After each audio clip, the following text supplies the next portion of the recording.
So quickly, let's do a quick review of the 2-3, and then we'll go man. But before we get to that, I want to talk about these micro principles of like on ball. So we were talking about stance. What's your warm up? Technique slide. Technique slide, right? So when I came up, right, keep the ball's distance between my feet.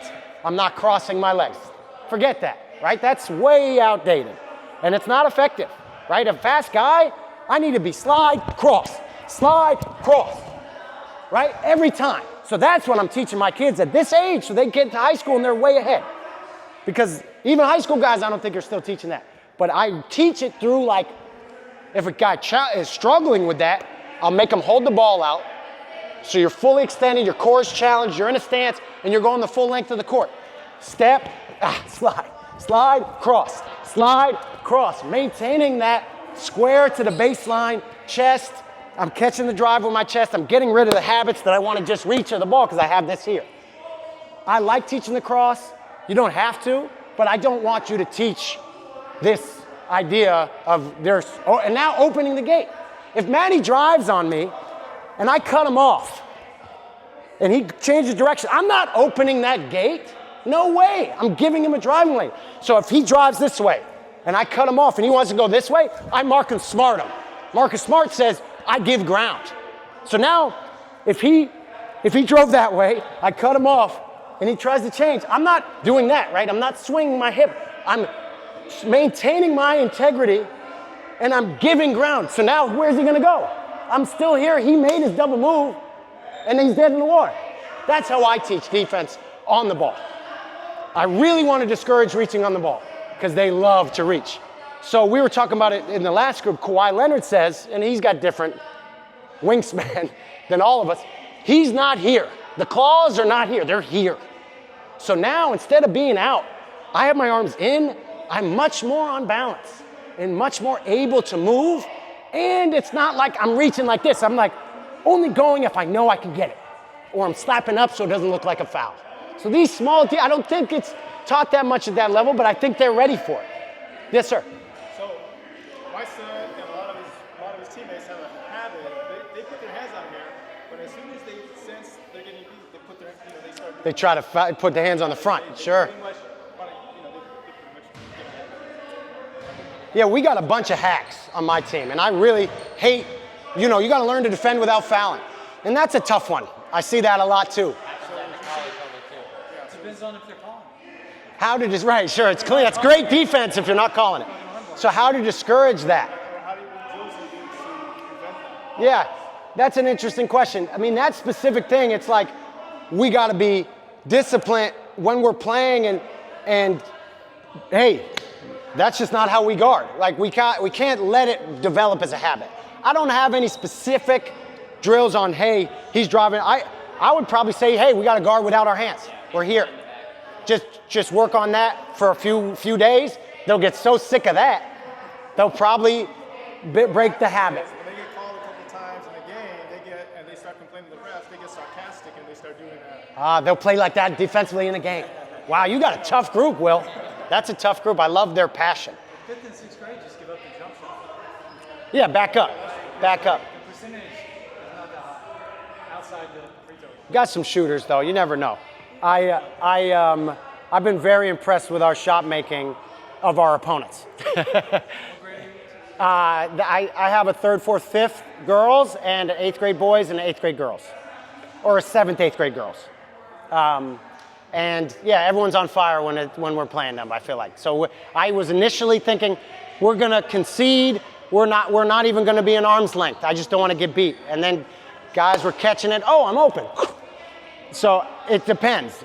It depends. But yeah, that's a good question, and that's a tough one because it is a problem. It is an epidemic. Other technique things like closeout wise, I really don't like small choppy steps. I like, as they get up higher levels, guys are gonna just knock their 3 in their face. So I like that last step. I'm pressure contained. I'm sprinting at the shooter, but I'm not overrunning. I'm not flying by.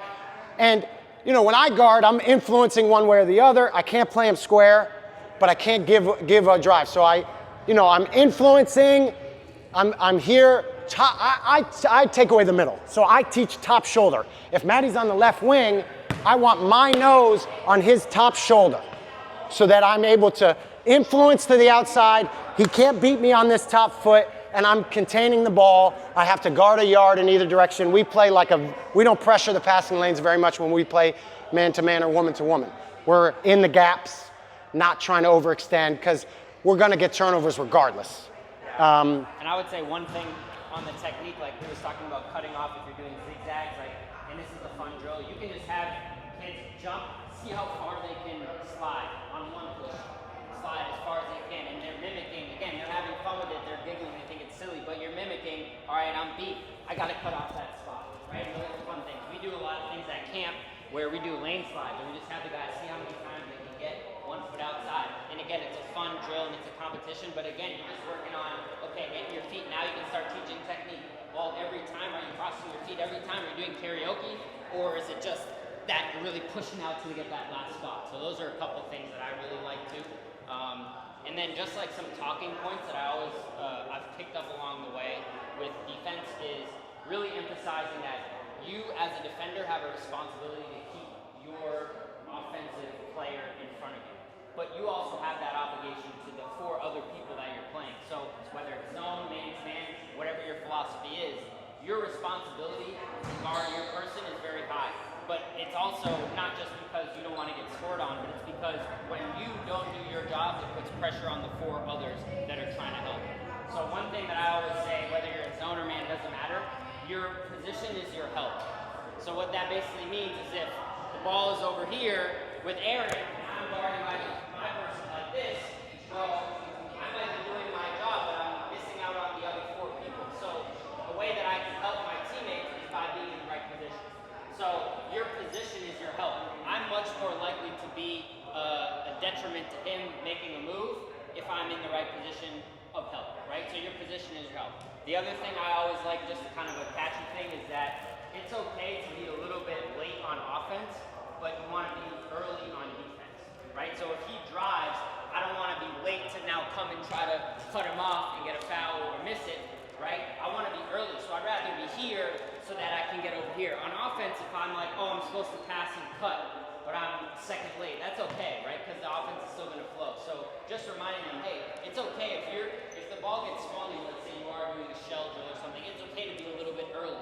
I'd rather you be a little more anxious on the defensive end than on the offensive end. So those are just little things that might be talking points as you guys are doing a drill or in a game, and you can just say, hey, your position is your help. You're helpful just by being in the right position. Or be a little bit early on the defensive side, and you can be a little bit late on the offensive. We say ELC. Anybody know what the ELC stands for on defense? Early, loud, continuous, right? That's how you got to communicate defensively. And that's like you're saying, you got to be, if you're early, it's much more effective with your, like teaching that to kids is so much fun because you see the light bulb click and it's like, oh yeah.